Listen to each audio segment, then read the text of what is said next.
Moi j'étais sur la rue, on jouait avec des enfants et des gens sont arrivés en courant sur moi par derrière comme ça. Ils m'ont saisi par le bras, ils m'ont dit police française. Il est où Damani? Alors là je comprenais pas ce qui m'arrivait. Je me suis sentie la peur me monter. Je comprenais pas. Je dis on va aller le voir. Je vais dans la direction dans laquelle il était allé. Et là, le temps m'est paru vraiment... je ne saurais pas compter le nombre de temps qui s'est passé à ce moment-là parce que c'était le silence total entre nous, entre moi et les 3 personnes qui m'accompagnaient. Donc je vais voir mon mari, le petit quand il voit son papa, il tend les bras, je tends mon fils à son père et une des personnes me tape le bras violemment et mon petit, je perds ma force, il tombe sur le sol et il se met à pleurer et là c'était vraiment un moment compliqué, difficile. Je le ramasse pour le protéger et mon mari commence à se disputer avec ces gens qui nous voulaient du mal et je me suis écartée sur le trottoir et mon mari m'a rapidement rejoint et après la priorité pour nous ça a été de soigner mon enfant. Voilà, c'était un moment vraiment, vraiment particulier, j'ai jamais vécu ça, j'ai jamais eu de problème ni avec des gens en France, ni du coup à l'étranger, c'est vraiment la première fois que je me fais attaquer de la sorte. Et à aucun moment j'aurais pu imaginer que c'était un contrôle qui m'arrivait. On a cherché à faire ausculter mon fils par un médecin parce qu'il pleurait. Il pleurait de douleur, mais de peur, c'était des émotions vraiment mêlées et confondues. Finalement, on a réussi à trouver une pharmacie d'ouverte et puis la priorité, voilà, une fois que le petit s'était calmé et qu'on avait repris nos esprits, c'était de voir qu'est-ce qu'on fait pour la suite. Et moi, j'étais dans mon objectif de marathon de Paris. C'est un objectif qui est très important, qu'on prépare depuis longtemps, pour lequel je m'investis, pour lesquels aussi mes partenaires communiquent autour de moi et je me devais de mener à bien cet objectif-là.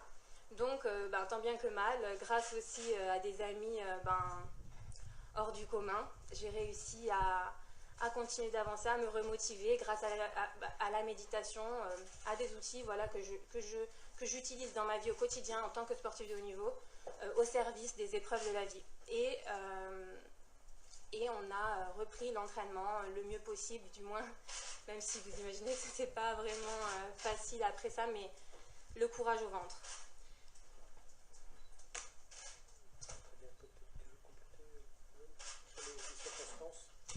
Non, mais on est en train de s'interroger sur les circonstances de ce, je mets des guillemets, contrôle inopiné, qui nous apparaissent quand même ne pas répondre aux règles habituelles et être entouré par une violence qui n'a pas lieu d'être. Donc nous réfléchissons à l'heure actuelle, et c'est bientôt pour le dire, mais pour d'éventuelles suites pénales en lien avec cette situation, qui, comme cela vous a été décrit par Clémence, a été une grande violence et ressentie comme telle par elle, par son mari et évidemment par son petit enfant de 2 ans. Maintenant, vos questions dans l'ordre géographique. Oui, bonjour, ça va être le terme pour l'agence Société Face. Est-ce que vous pouvez nous dire, en fait, vous êtes arrêté, vous avez pas rencontré à la fin de la journée, est-ce que les contrôleurs ensuite ont assisté pour aller faire le contrôle après les événements que vous venez de nous décrire? Et expliquez-nous ce que vous leur avez dit à ce moment-là. Du coup, nous, c'est vrai qu'avec mon mari, on était, enfin avec mon conjoint, on était vraiment chamboulés et dans l'incompréhension de ce qui se passe. Une fois que le petit s'est apaisé et s'est endormi, on s'est arrêté pour manger. On est rentré dans la nuit, vers minuit, pour dormir dans l'appartement. Et on nous a raconté voilà, qu'il y avait des 3 personnes qui avaient arpenté le quartier en tapant aux portes et en se présentant comme la police française à la recherche des Français. Et c'était une ambiance de peur, mais de peur collective, comme une psychose qui s'est mise en place autour de ces agissements-là qui ont vraiment pris une ampleur de quartier. Juste pour compléter, pardon, dire que quand Mme Calvin a été interpellée selon les modalités qu'elle a décrites il y a quelques instants, à aucun moment les 3 personnes ne se sont présentées, selon Mme Calvin, comme étant des inspecteurs ou des contrôleurs de l'agence. Ils se sont présentés comme étant des représentants forces de l'ordre françaises et que nous avons commencé et nous avons déjà obtenu un certain nombre d'attestations pouvant être produites en justice du voisinage, attestant bien que, les voisins en tout cas, que des gens se sont présentés aux portes et ont tambouriné en se présentant comme, ici et là, des représentants de la police ou de la gendarmerie française. Je rappelle que nous sommes sur le sol d'un autre pays, nous sommes sur le sol du territoire marocain. Hein. Oui, monsieur. Dans votre équipe, vous dites que... Pouvez-vous vous présenter, s'il vous plaît? Mon équipe vous interpelle en disant police française. Et c'est tout. À aucun moment ensuite, ils ne parlent, ils ne demandent quelque chose. Ils me disent où est mon mari, où est Damani, où est Damani. Ça s'arrête là. Ça s'arrête là. Ils veulent que je les guide à mon mari. Moi, sur tout le chemin du coup qui me séparait de mon mari, je ne savais pas exactement où il était parce qu'il était parti chercher le gâteau et puis il revenait en fait, c'était pas le bon côté, bref, pour aller à la boulangerie. Tout m'est passé par la tête à vrai dire parce que je venais de le quitter depuis 5 minutes. Je me suis dit que je venais de poster une photo de mon fils pour son anniversaire. Est-ce qu'on voulait m'enlever? Tout simplement, est-ce qu'on voulait m'enlever mon fils? Qu'est-ce qui se passait? Voilà. Et ça, c'est vrai que ça m'a pesé parce que j'ai eu un grand regret d'un coup de l'exposer autant, de le mettre en danger autant. Je n'ai reçu aucun document, je n'ai vu aucune carte ni document, on ne m'a rien présenté et ça a été un silence de plomb pendant 200 mètres. Je suis retournée sur les lieux, je n'évalue plus à 200 mètres les lieux maintenant, mais c'était vraiment énormément long. Oui, madame. Maureen Leroy, RMC Sport, lorsque la personne vous tape sur le bras, que votre enfant tombe au sol, ensuite qu'est-ce qui se passe? Vous prenez la fuite, ensuite avec le... À ce moment-là, je me liquéfie complètement, je récupère mon fils qui pleurait, qui se portait les mains au visage, qui était vraiment presque dans le même, plus que moi, mais presque dans le même état que moi. Et mon conjoint, du coup, fait éclater son incompréhension. Il leur demande « Mais qu'est-ce que vous faites? Mais vous êtes fous, pour qui vous vous prenez ?» Il y en a un qui dit « Mais ça va, il a rien, le gamin, comme ça. » Après, j'entends, moi je m'éloigne, je commence à avoir les oreilles qui bourdonnent, c'était vraiment un moment difficile. Je m'éloigne et je l'entends qui dit que vous êtes fini, je vais vous ruiner. Je vais vous ruiner. Oui, pardon, madame. Pardon. Il n'y a plus, ensuite, qu'est-ce qui se passe? Mon conjoint me rejoint rapidement sur le trottoir sur lequel je suis. Et puis les 3 personnes s'éloignent dans le sens opposé à nous et nous partons en direction de la fin. C'est un bout de quartier et nous partons en direction de l'autre bout de quartier et nous prenons un taxi pour trouver quelqu'un qui puisse consulter le petit rapidement. Précisez qu'il n'y a pas de fuite, hein. Personne ne court, personne ne gambade. Cet échange et ensuite elle repart. Ces 3 personnes dans une direction opposée à la vôtre. Exactement. Isabelle Manger, est-ce que vous connaissiez une des 3 personnes? Je connaissais personne. Je n'ai jamais vu ces personnes. Je les ai jamais vues. Ces 3 hommes? Non, 2 hommes, une femme. La femme, je l'ai peu vue parce que comme c'est un homme qui m'a agrippé le bras, j'ai été prise tellement par la surprise que j'ai pas regardé les gens voilà, j'ai été estomaquée, quoi. Et d'après les témoignages que vous avez, ce sont les mêmes personnes qui se sont présentées le soir? Oui. Madame Cécilia Arbonel, France Info, vous dites que vous vous présentez comme athlète de haut niveau, il n'y a pas de souci. La fédération d'athlétisme a essayé de vous contacter, et est-ce que vous ne pouviez pas, vous, les alerter sur ce que vous décrivez, sur la violence que vous avez vécue en fait? C'est vrai qu'à ce moment-là, quand donc sur la fin de la période au Maroc, je devais rentrer, et puis il y a eu un abattage médiatique tel que mon entourage m'a dit non, Clémence, préserve-toi de ça. Ils ont réussi à contenir la majorité des flux de quasi-haine que j'ai pu recevoir. Et heureusement aussi, tellement de bienveillance, et je remercie aussi toutes les personnes qui m'ont envoyé beaucoup de messages de soutien et de bienveillance, parce qu'il y en a énormément. Mais du coup, j'ai eu le président de la fédération au téléphone pour le rassurer. Je l'ai eu dimanche, je pense. Bon, je ne pourrais pas vous dire précisément. Oui.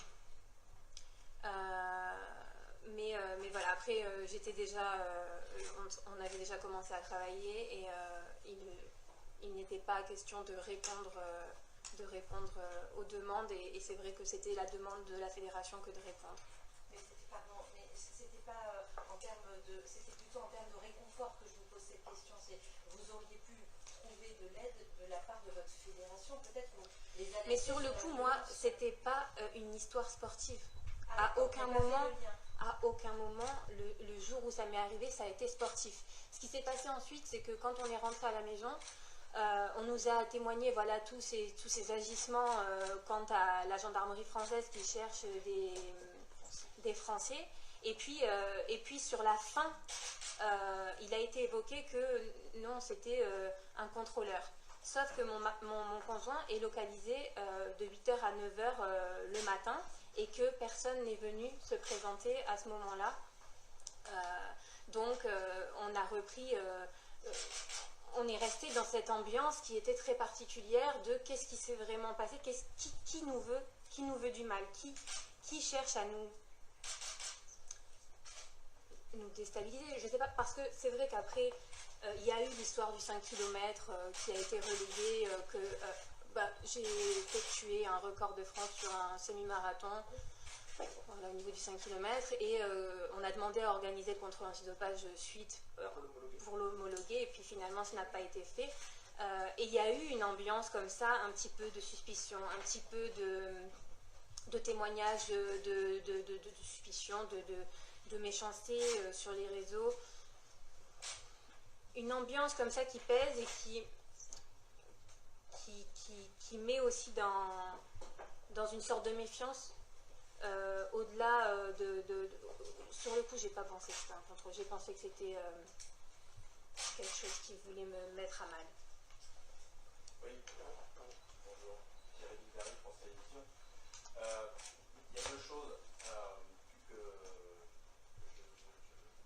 on n'a pas encore abordées. C'est d'abord, il y a cette sorte d'interpellation ou d'agression, selon que l'on juge, dans la rue. Et le soir, vous n'êtes pas chez vous à 20h, parce qu'il y a un no-show aussi qui vous est signifié. Oui. C'est bien ça? Oui, c'est bien ça. Donc, qui a été signifié. Qui a été signifié, voilà. Donc, du coup, vous n'êtes pas chez vous parce que, pourquoi? Pour quelle raison? Parce que vous avez eu peur? Parce qu'à ce moment-là, on n'était plus du tout dans un état d'esprit de réfléchir à quelque chose je veux dire, c'était d'une violence et d'une surprenant, mais on est à l'étranger, en pleine rue, avec mon fils, on vient de sortir, on est apaisé, et on est attaqué. Et le temps, après, il défile, je ne suis plus à regarder. Au-delà d'être une athlète avec des obligations de localisation, je suis aussi une femme, et je suis aussi quelqu'un qui vit, entre guillemets, qui vit normalement, qui essaye de le faire en tout cas. Oui, j'ai pas dans la tête que j'avais cette localisation à ce moment-là. Vous étiez ailleurs? Non, on est parti à la pharmacie, on est parti au restaurant, on a essayé d'apaiser notre famille, de se retrouver, de se recentrer sur qu'est-ce qui s'est passé et comment on peut vivre les choses à ce moment-là. Et donc, la deuxième chose, c'est que vous vivez quelque chose qui est assez violent, traumatisant, etc. Mais vous continuez à vous entraîner et vous n'avez pas, ça ne vous a pas apparu important à un moment d'appeler la fédération, par exemple, pour avoir de l'aide, le signaler, c'est quand même un peu grave. Et Ça, donc là, du coup, on se retrouve, excusez-moi, mais 15 jours après, on découvre votre version. Mais entre-temps, il y a plus de 7 jours, entre le moment où se passent les faits et le moment où l'info sort, qu'il s'est passé quelque chose d'anormal, on va dire, supposément d'anormal. Et là, il y a 7 jours et vous continuez à vous entraîner. Vous comprenez, là, c'est un peu... Mais vous ne trouvez pas que, monsieur, vous ne trouvez pas que ce qui est anormal, plutôt, c'est qu'on soit notifié d'un manquement qui est intervenu il y a 15 jours aujourd'hui et que ces informations soient, de manière peut-être opportune pour les journalistes que vous êtes, soient sorties dans la presse il y a 7 jours? Vous ne trouvez pas ça un peu étonnant? Vous-même avez sorti cette information d'ailleurs. Hein, je ne vous demande pas le secret des sources, je ne vous demande pas comment vous l'avez eu, mais vous ne trouvez pas que la procédure est peut-être assez étonnante sur la manière dont le déroulement des choses se fait, alors même que Mme Calvin fait l'objet d'une interpellation, on va mettre des guillemets sur tout ça, bien évidemment, hein, sans présence, sans préciser en tout cas la qualité des gens qui le sont, ce que l'on sait au ce jour, parce que c'est attesté par des pièces que nous avons, des attestations et des copies d'écran, c'est qu'il y a des gens qui, après, effectivement, ont indiqué leur qualité en tant que contrôleur, en disant, nous faisons une enquête avec la gendarmerie française, et nous avons, notamment auprès de voisins, vous faites l'objet, ça c'est pour la personne qui vous hébergez, vous faites l'objet d'une enquête de la part des services français ou de la gendarmerie française. Donc ça crée aussi, bon, tout ça, un contexte assez étonnant sur un territoire étranger, je le rappelle. Hein, on reviendra également sur les conditions, parce qu'il y a une plainte qui a été déposée au Maroc, et donc les services judiciaires marocains instruiront, comme bon leur semble, cette plainte.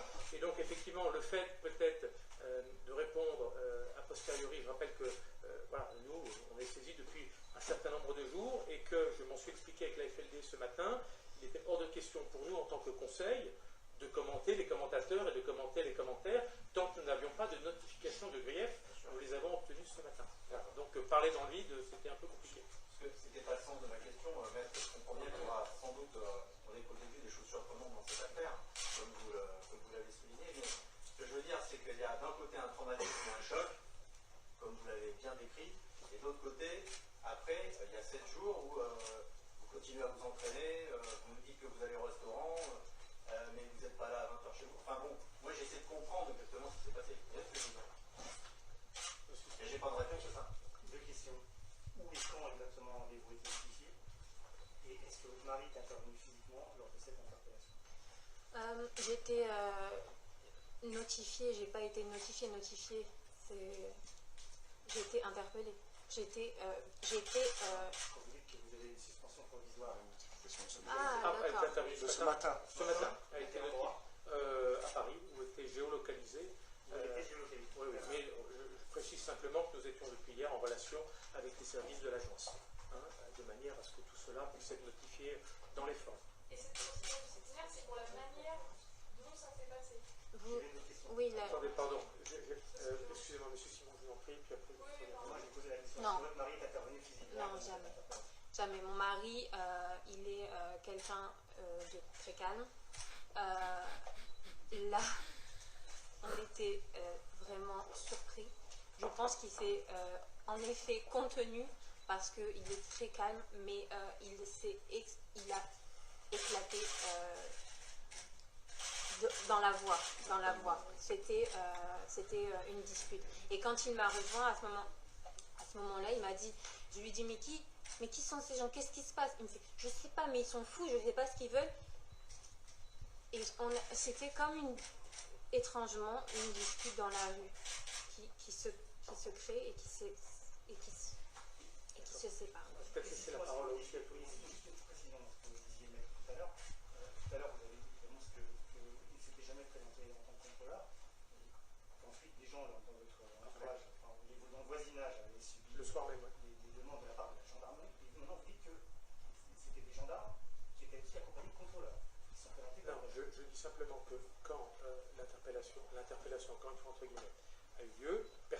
décliner sa qualité. D'accord? Et que après, On peut même dire que certains ont décliné une qualité qui n'est peut-être pas pas la la leur. leur. Mais bon. Et que le soir même, il y a eu du tambourinage qui a été fait effectivement, d'où le no-show, auprès du voisinage, en tapant sur les portes et en disant gendarmerie française ou police française, ouvrez, nous faisons une enquête. C'est à ce moment-là, effectivement, que les voisins ont rapporté ça à Madame Calvin.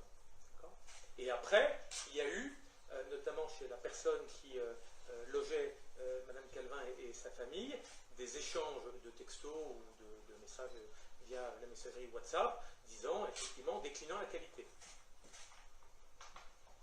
Mais en laissant, pardon, juste pour préciser pour M. Simon, en mélangeant les deux qualités, c'est-à-dire dans le même message, et contrôle et gendarmerie nationale française. D'accord? Et du coup, dans les conversations que vous avez pu avoir avec la FLD depuis hier soir, est-ce que vous avez obtenu l'identité des personnes qui étaient là? Nous avons l'identité des personnes, puisqu'elles sont notifiées, elles sont bien évidemment dans les comptes rendus et procès-verbaux qu'a dressé l'agence, ce sont des pièces de la procédure aujourd'hui. Tout à fait. Donc s'agissait-il uniquement de contrôleurs? Ce n'était que des contrôleurs. Voilà, 3 contrôleurs. Est-ce que vous savez pourquoi la réaction a été aussi, est arrivée aussi tard de la FLD? Parce que vous avez eu Je n'ai pas d'explication. Ce sont les mystères des calendriers. Puisque un de vos collègues posait des questions sur le déroulement des faits. On peut juste noter que, fort heureusement ou fort opportunément, la notification est intervenue ce matin, étant précisé que le marathon, c'est dimanche. La notification est intervenue parce que vous avez mis en rapport avec la FLD pour savoir s'il y avait une Non, on a informé de ce point presse à partir d'hier. L'information était donc publique et connue. Et à partir de ce moment-là, le directeur d'affaires juridiques de la FLD, entre juristes, on communique, on se parle, effectivement, a cherché. Non, pour vous expliquer juste pourquoi je suis comme ça, c'est parce que parmi vous, je reconnais des gens avec qui j'ai partagé des moments très forts d'émotions humaines, des moments de partage, parce que c'est aussi ça votre travail de journaliste, que de partager avec nous des forts moments. Et notamment une personne avec qui j'ai passé vraiment un très très bon moment. Et je viens de la reconnaître. Donc c'est tout. Désolée, c'est simplement ça. Après le marathon de Paris, si je dois le courir, je le courrai parce que je suis fière et forte. Je suis une athlète de haut niveau, c'est mon travail. J'ai toujours été droite et honnête, j'ai toujours répondu présente au contrôle, j'ai toujours collaboré quand il le fallait, donc ça, je n'ai aucun doute sur moi, aucun doute sur mon intégrité.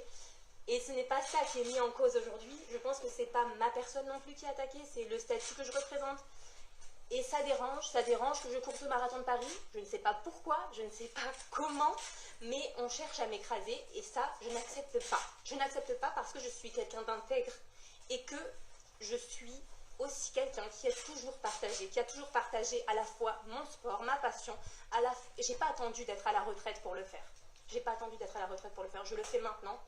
Au jour d'aujourd'hui, je partage avec les gens, je donne mon expérience et ça donne naissance à des vrais échanges humains. Et ce qui m'arrive, même si je ne veux pas le vivre comme une injustice parce que je ne me sens pas attaquée personnellement et je prends de la hauteur sur tout ça, voilà, je reste droite et fière, c'est tout. Bonjour. Je voulais savoir si à un moment, dans cette période où vous étiez à Marrakech, vous étiez géolocalisé dans Système Adams, ailleurs qu'à un moment où vous étiez, notamment à Ifrane. À aucun moment j'ai été localisée à Ifrane et cette ville a été sortie, je ne sais pas par où, dans la presse, mais j'ai été à aucun moment localisée à Ifrane et il a à aucun moment été question d'aller à Ifrane, puisque dans un stage terminal, en fin de préparation marathon, il s'agit de travailler à zéro et de courir assez rapidement.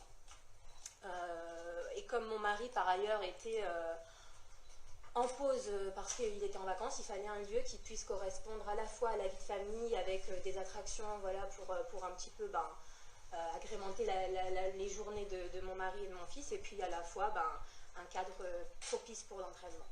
Et est-ce que M. Damani a été notifié d'une suspension provisoire également? Alors oui, exactement. Ce matin, il y a eu, je l'ai eu que plus tardivement par courriel, mais il nous a également fait part d'une même notification pour manquement. Pour un no-show ou pour suspension? Ah, pour un no-show, justement. d'obstruction au contrôle. Pareil, avec une suspension à titre, suspension provisoire à titre conservatoire. Monsieur vouloir courir le marathon, parce qu'à l'heure dont on se parle, vous en avez le droit. Et si oui ou non, selon votre réponse, qu'est-ce qui peut vous faire courir ou vous empêcher de courir? Alors, je vais vous donner la réponse juridique à ce titre. Donc, la suspension provisoire à titre conservatoire ne le permet pas à ce jour. Il nous revient, si Mme Calvin le souhaite, nous intentons en référer une action devant le Conseil d'État. Vous voyez que le temps est court, peut-être de saisir le Conseil d'État rapidement pour qu'il puisse se prononcer préalablement, évidemment, à la tenue du marathon. Sinon, évidemment, il ne sera pas en mesure de courir le marathon. Ça veut dire que vous n'avez pas fait le temps. Nous sommes en train de le faire. Donc, vous prenez en considération la suspension provisoire, elle est de combien de temps? Alors, elle est à titre conservatoire le temps que l'AFLD prenne sa décision définitive. Donc, nous avons un rendez-vous de Calais avec l'AFLD la semaine prochaine, où on peut effectivement présenter des observations.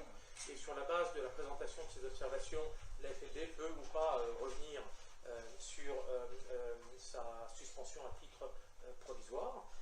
Donc là, c'est sa responsabilité quelque part. Et après, sinon, il faut attendre la date que nous fixera l'agence pour, je dis audience, c'est pas tout à fait une audience, mais en tout cas pour une réunion dans laquelle le collège de l'AMF, enfin la commission des sanctions en tout cas, sera saisi du dossier. Donc potentiellement, ça peut durer plusieurs mois. Donc c'est une sanction qui est assez rare quand même. Alors attendez, il y avait d'autres, madame? La suspension à titre provisoire, elle a bien par rapport aux modalités du contrôle qu'il y a eu à Marrakech, est-ce qu'il y a écrit... Et pas sur le no-show, tout à fait. Oui, mais c'est écrit les raisons, c'est écrit fuite, c'est écrit... Alors c'est écrit effectivement sur ces circonstances-là, c'est-à-dire soustraction au prélèvement d'un échantillon, suivant les libellés des dispositions du code du sport. Et justement, à ce propos, juste une précision, jamais, à aucun moment, je dis on va faire un prélèvement. À aucun moment. Il y a très peu de mots qui ont été échangés durant le temps où j'ai été accompagner ces personnes et aucun mot ne correspondait à ce qui aurait pu me laisser croire que c'était un contrôle. Est-ce que vous avez des explications sur le fait qu'après cette interpellation, dans la rue, en tout cas selon cette version-là, il se soit finalement éloigné pour revenir le soir pour faire Je ne suis pas spécialiste des contrôles inopinés.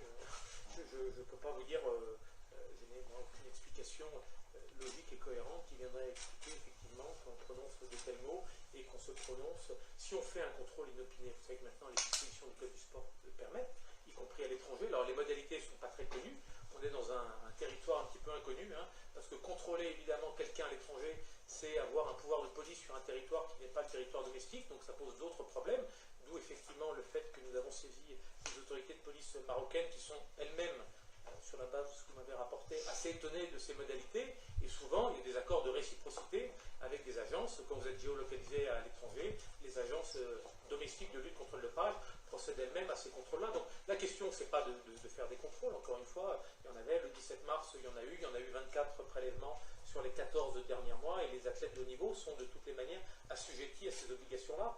Donc moi, après ce contexte-là que je trouve, qu'on considère assez, moi j'ai jamais vu un contexte comme celui-là, j'ai jamais vu ça, honnêtement. On peut tout à fait dire à un athlète, en plus je rappelle que ça s'est produit à 18h et quelques, et qu'elle était géolocalisée à 20h, et elle aurait été, donc effectivement, elle aurait peut-être tout à fait contrôlée, ou même sur son lieu d'entraînement, parce que c'est possible. Donc la question, c'est pas celle d'être contrôlé ou de ne pas être contrôlé, ça vous êtes suffisamment contrôlé pour vous rendre disponible pour les contrôles. C'est ce contexte-là que moi je ne m'explique pas. Par rapport à la plainte que vous...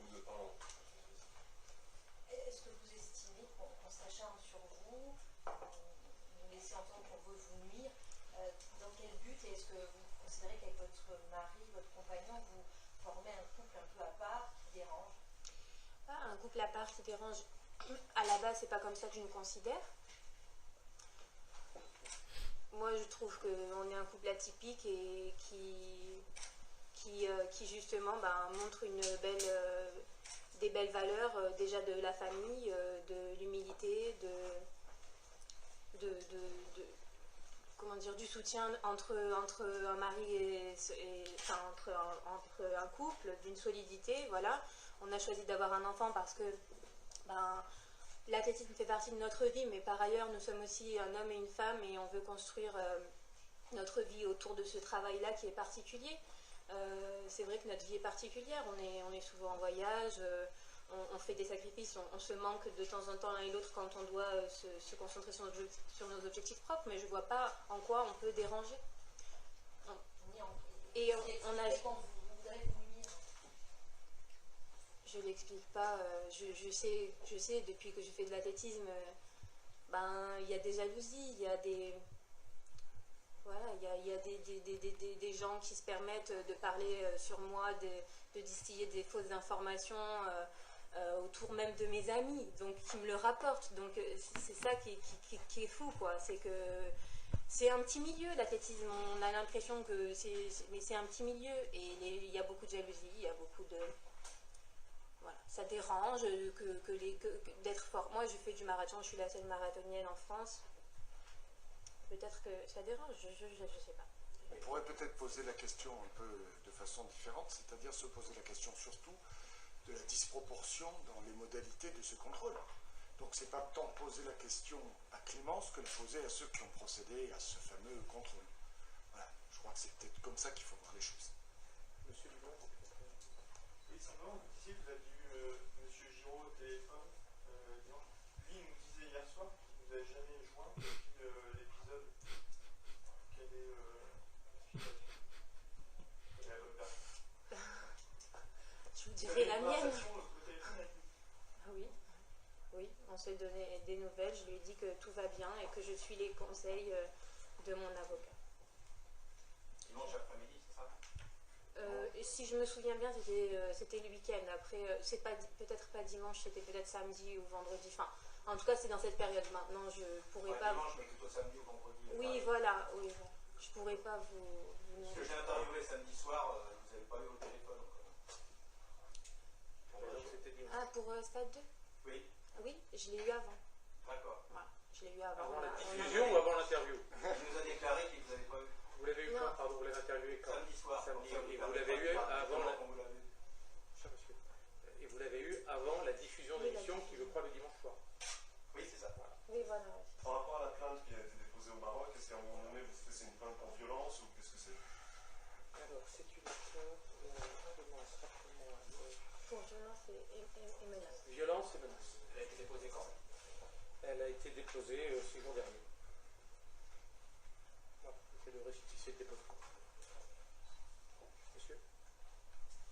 Maintenant, quand on va taper votre nom sur Internet pour quelques mois, il y aura votre nom, il y aura 2 pages pas loin derrière, quelque chose par l'issue de l'histoire. Comment vous allez gérer ça? Écoutez, j'ai pas envie de dire je le gère fièrement parce que forcément c'est pas une fierté que d'avoir son nom associé à ça, mais il n'est pas une question de dopage. On connaît les raccourcis, on connaît aussi les raccourcis, par exemple après 5 km, mon nom était associé au nom de dopage. Après, c'est une thématique.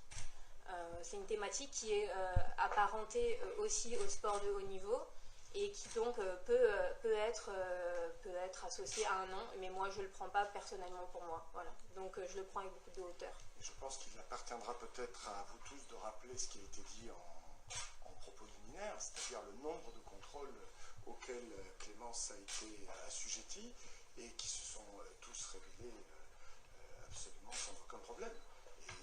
Et encore récemment, le 17 mars. Donc on peut évidemment toujours être sur le procès d'intention, on peut toujours manier j'allais dire, des sous-entendus, mais il y a une réalité qui, elle, ne ment pas et qui est factuelle et qui est celle qu'on vous a rappelée. Oui, d'accord, mais après, ça c'est inhérent à la société. Mais comme vous allez rappeler avec beaucoup de précision ce qui a été dit, vous allez faire taire la rumeur. Voilà. D'accord, peut-être 2-3 dernières questions. C'est vrai que le recul, vous estimez que ces 15 jours de silence, c'était quand même une erreur de communication? C'était pas une erreur de communication, c'était peut-être essentiellement une erreur, mais quand ça s'est passé, moi ce qui m'importait le plus, c'était de mener à bien ma préparation. Le marathon, c'est une discipline difficile dans laquelle il faut arriver avec un maximum d'énergie. Il faut réussir à... Parce que là, oui, d'accord, c'était une agression, mais ça aurait pu être le décès d'un proche, ça aurait pu être autre chose, et à un moment donné, en tant que sportif de haut niveau, on est obligé d'occulter aussi une partie de la réalité pour avancer. moi, pardon, je ne comprends pas cette question-là. Pourquoi? Je vous rappelle qu'on a été notifié ce matin. Donc, du silence, mais parler pour dire quoi? Tant qu'on ne sait pas ce qu'on vous reproche. Pour dire parce que Le Monde a sorti 2 papiers, effectivement, avec des informations qui... Mais sur quoi et pour dire quoi? C'est la dictature de la rumeur, là, sinon on est foutu. Non, mais c'est honnêtement, les conseils des juristes et des avocats, c'est qu'on commente quand il y a des choses sur lesquelles on peut commenter. C'est vous qui avez... Ben, bien sûr. Vous voulez commenter sur quoi? On sait même pas, on sait depuis ce matin exactement ce que l'on reproche à Mme Calvin, avec un certain nombre de faits qui sont énoncés, donc à nous d'apporter la contradiction. C'est un pays, effectivement, où la règle du contradictoire fait qu'on va échanger des documents avec l'agence ou avec les juridictions. Chacun va faire son travail de technicien et de juriste, hein, c'est le nôtre, mais moi je trouve que pourquoi prendre la parole parce qu'il y a une rumeur, il y a 2 articles qui sont sortis ici et là, pour dire quoi? Sur quel fait? Enfin, je veux dire, tant qu'on ne sait pas ce qu'on vous reproche. Peut-être juste pour dénoncer un tel traitement. Mais de quel traitement? De telle violence de la part des gens. Il fallait que Mme Calvin soit de retour en France et qu'elle ait ce temps de rencontre avec vous pour le faire.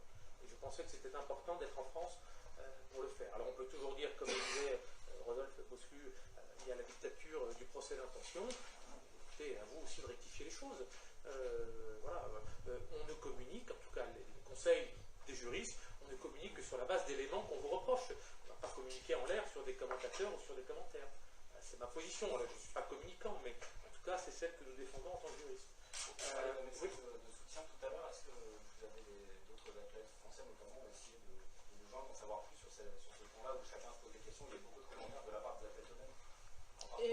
Après, c'est vrai que j'ai été préservée des réseaux sociaux, j'ai pas ouvert mes réseaux sociaux, donc je suis pas au courant de tout ce qu'ont pu dire, enfin je suis presque pas au courant parce que vous imaginez bien que je le suis un peu, ce qu'ont pu dire les gens. Après, que des athlètes puissent, chacun croit ce qu'il veut, moi en tout cas, j'ai reçu des messages très très chaleureux et beaucoup de messages de soutien de gens avec qui j'ai partagé des moments de partage forts, avec des gens qu'on a soutenus pour leur entraînement au Marathon de Paris, avec ma famille, mes amis, mes proches, et c'est l'essentiel. Après, cette histoire aussi permet de faire le tri entre les gens qui sont importants et les autres. Est-ce que vous considérez que cette suspension, c'est une parenthèse dans votre carrière? Est-ce que ça peut la menacer? Est-ce que vous êtes inquiète pour votre carrière?